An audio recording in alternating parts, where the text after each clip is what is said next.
আমি হলফ করে বলতে পারি আগামী 2-4-5 বছরে মানে এই নির্বাচনটার পরে এনসিপি নামক রাজনৈতিক দলটা বিলীন হয়ে যাবে। এখন অনেকে মনে করবেন যে ভাই এই পারসেপশনটা আপনি কোথায় পেলেন? দেখেন, জুলাই অভ্যুত্থানকে কেন্দ্র করে যে রাজনৈতিক শক্তির উদ্ভব ঘটেছে বা উদ্ভব হয়েছে, জনমানুষের একটা আকাঙ্ক্ষা ছিল নতুন কিছু পরিবর্তন আপনার এই দলটার কাছ থেকে মানুষ পাবে। এমনকি তারা রাজনীতিটা করবে ক্ষমতায় যাওয়ার জন্য না, শুধুমাত্র তারা রাজনীতিটা করবে জনগণের জন্য, মানুষের জন্য। সো ক্ষমতায় যাওয়ার যে রাজনীতি সেটা হচ্ছে যে জোট বাইধা। আর যখন আপনি এককভাবে একটা রাজনৈতিক দল পরিচালনা করবেন, আপনার মনে যখন সাহস থাকবে যে মানুষ আমাকে ভোট দিবে, তাহলে আপনি কিন্তু একক দলটাই পরিচালনা করবেন। আপনি লাইক দ্যাট ধরতে পারেন বিএনপি, আওয়ামী লীগ, অন্যান্য দলগুলা তারা যেভাবে রাজনীতি করে শরিক হিসাবে ছোটখাটো কিছু দলকে তারা কানেক্টেড রাখে। গতকালকে থেকে আলোচনার মধ্যে আসছে যে গেল 24শে ডিসেম্বর এনসিপির ঊর্ধ্বতন যারা নেতৃস্থানীয় ব্যক্তিরা আছেন, জামাতের ঊর্ধ্বতন যারা নেতৃস্থানীয় ব্যক্তিরা আছেন, তাদের মধ্যে একটা জোট গঠন হয়েছে। আর সেই জোটের মধ্যে কি হয়েছে, 30টি আসন এনসিপিকে দিয়েছে জামাত। শুধুমাত্র তাই না, এই 30টা আসনের জন্য প্রতি আসনে গড়ে 1.5 কোটি টাকা খরচ করবে, এমন বক্তব্য কিন্তু সোশ্যাল মিডিয়াতে আসছে। এমনকি এনসিপির সাবেক একজন নেতা, বৈষম্যবিরোধী ছাত্র আন্দোলনের আব্দুল কাদের, নানান তথ্য তিনি প্রকাশ করেছেন। এছাড়াও বিভিন্ন গণমাধ্যমে কিছু তথ্য এসেছে। এখন প্রশ্ন হচ্ছে, এনসিপি কেন দিন শেষে জামাতের গর্ভে বিলীন হলো? আমি বিলীন হলো এই কারণে বলছি যে ছোট দল বড় দলগুলাকে মানে কি বলে যে পরজীবীর মতন ধৈর্য রাখতে হয়। কেন ধরে রাখতে হয়? বিলীন হবার আশায়। তাহলে এনসিপি কি বিলীন হবার আশা করছে? আমরা এনসিপি কে দেখতে চেয়েছি একক একটা রাজনৈতিক দল হিসাবে, কিন্তু দিন শেষে তারা বিএনপির সাথে ঢুকার জন্য বহুত চেষ্টা করছে, কিন্তু বিএনপি সাইড দেয় না। এটা হচ্ছে বাস্তবতা। আসন ভাগাভাগি নেয়া, কারণ জামাতের কাছেও আপনার এনসিপি 60টা আসন দাবি করছে, পাইছে কয়টা? 30টা। এখানে আবার শর্ত আছে, বাকি 270টা আসনে এনসিপি তাদের কোনো প্রার্থী দিবে না, দিলেও ওই রকম ভোট পাবে না।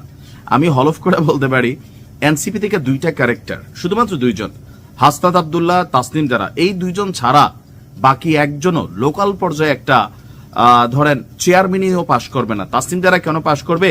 ভিন্ন কারণ আছে, কারণ তার জন্য সারা পৃথিবী উন্মুক্ত, একটা অ্যাম্বিশিয়াস লাইফ উন্মুক্ত, কিন্তু দিন শেষে সে বাংলাদেশের জন্য রাজনীতি করতে চায়। এই জায়গাটাতে মানুষের একটা সফট কর্নার আছে। হাসনাত আব্দুল্লাহরও বিভিন্ন কারণে তার প্রতি মানুষের এখন একটা পজিটিভিটি আছে, কিন্তু বাকি যারা আছে লোকাল পর্যায়ে আমার ধারণা একটা চেয়ারম্যান ইলেকশন যেখানে বিএনপি, জামাত, আওয়ামী লীগ, জাতীয় পার্টি প্রার্থী দিবে, আর সেইখানে এনসিপি একজন প্রার্থী দিবে, হতে পারে নাহিদ ইসলাম, পাশ করে আসতে পারবে না। এখন এই যে পাশ করতে পারবে না, ডক্টর ইউনূসকেও তারা একবার বলছিল, যখন এই দলটা তিনি গঠন করতে বলছিলেন, তারা বলছিল মানুষ তো আমাদের ভোট দিবে না। এটা কিন্তু সত্য। সময়ের বিবর্তনে, 15 মাসের এই বিবর্তনে ওসমান হাদির জানাজায় আপনি এত মানুষ দেখা আর এনসিপির নেতাদের অবস্থানে অনেক পার্থক্য আছে না? কেউ কেউ এটাও সমালোচনা করছেন শহীদ ওসমান হাদিকে নিয়ে এনসিপির যে মুভমেন্ট থাকার দরকার ছিল ওরকম নাকি নাই। তবে আমরা দেখেছি হাসনাত আব্দুল্লাহ থেকে শুরু করে অনেকে বিভিন্ন বক্তব্য দিয়েছেন অথবা তার জানাজায় ভূমিকাও রেখেছেন। সেগুলো হচ্ছে পার্ট 2। পার্ট 1 হচ্ছে যে এনসিপি স্বতন্ত্রভাবে ইলেকশন করলে আসলে আসন পাবে না, যার কারণে তাদের দরকার হচ্ছে ক্ষমতায় যাইতে হলে, এমপি হইতে হইলে তাদের দরকার হচ্ছে কি, কোন একটা দলের সাথে লেয়াজু করা, যেখানে তারা তাদের প্রভাব প্রতিপত্তি বিস্তার করতে পারবে। আর এইটা সার্বিক চিন্তা ভাবনা করে তারা কিন্তু জামাতকে বাইছা নিছে, বা জামাতও কেউ তো বলেনি জামাতের বি টিম হচ্ছে এনসিপি। দিন শেষে কিন্তু এটাই প্রমাণিত যে জামাতের বি টিম হিসাবে এতদিন মাঝপথে বা রাজপথে কাজ করে গেছে এনসিপি, যেটা ফাইনালি জামাতের সাথে কানেক্টেড হয়েছে। এখন এই টোটাল ইস্যুতে জামাত সুবিধা পাইলেও এনসিপি কিন্তু বৃহত্তর স্বার্থে বা বৃহত্তর পরিকল্পনায় এনসিপি কিন্তু রাজনীতিতে পিছাই গেল। কেন পিছাই গেল? জামাতের অন্যান্য দলের সাথে জোটে থাকা, জাতীয় পার্টির অন্যান্য দলের সাথে জোটে থাকা আর এনসিপির জোটে থাকা পার্থক্য আছে।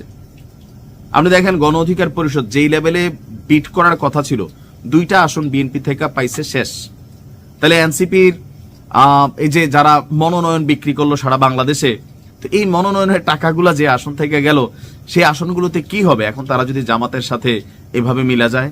গণ অধিকার পরিষদ নুরুও তারাও কিন্তু সারা বাংলাদেশে তাদের মনোনয়ন ফর্ম বিক্রি করছে 10,000, 15,000, 20,000 করে, কোটি কোটি টাকা তারা তুলছে। এই টাকাগুলা তারা কি সেই প্রার্থীদেরকে ফেরত দিবে? এখানে অনেক প্রশ্ন। দেখেন, দিন শেষে all about money and power. দিন শেষে সবাই ক্ষমতায় যাইতে চায়। রাজনীতিটা হয়ে গেছে জনগণের জন্য না, ক্ষমতার জন্য।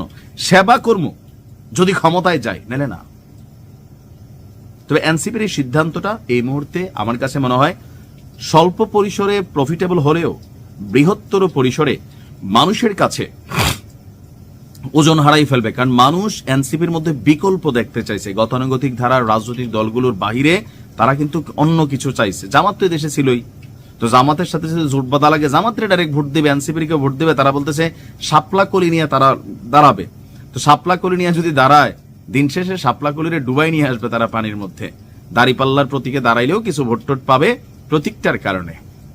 আপনি কিভাবে দেখছেন এনসিপির এই জামাতের সাথে জোট? যদিও এটা অফিসিয়ালি এখনো আনুষ্ঠানিক ঘোষণাগুলো আমরা পাইনি, বাট বিভিন্ন তথ্যসূত্র থেকে এটা কিন্তু প্রকাশ হয়েছে যে এখানে তলে তলে 24 ডিসেম্বর থেকে এই খেলা চলছে, যেহেতু নির্বাচন আসন্ন। দেখা যাক কি হয়। ভালো থাকুন।